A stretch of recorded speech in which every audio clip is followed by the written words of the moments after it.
The new Mad Max is a soldier in the Soviet Union.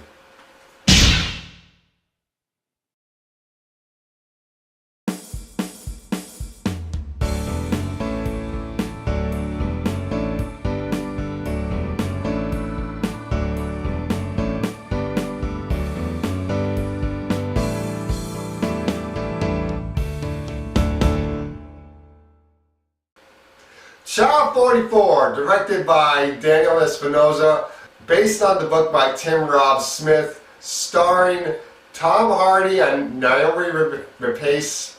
And this movie's set in the late 40s to the early 50s in the Soviet Union, where Tom Hardy plays a Russian soldier, Leo, and he marries a woman named Reza, played by Naomi Rapace.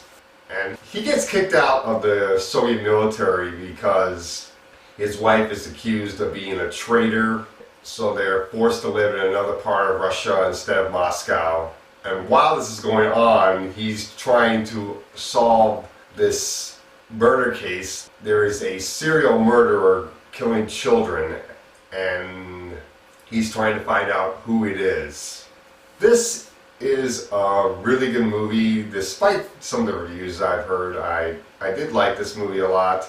I would have to agree that Tom Hardy's Russian accent that he's doing in this movie is not entirely the best, but it's a better Russian accent than seeing, say, Scarlett Johansson playing a Russian character and she has no Russian accent, or Kerry Russell doing a Russian character in her TV show The Americans and she has no Russian accent.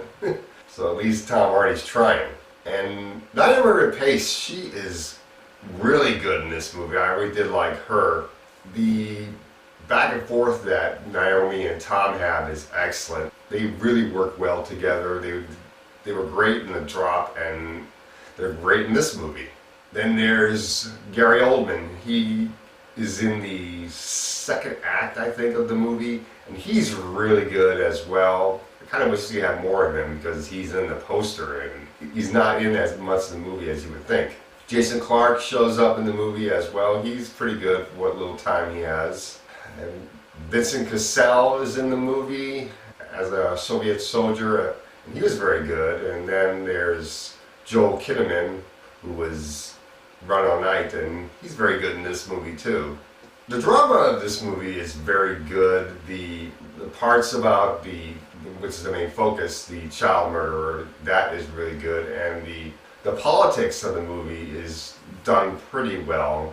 It feels like Soviet Union 1950s. It's got a good handle of the era of the time, and I did like that a lot.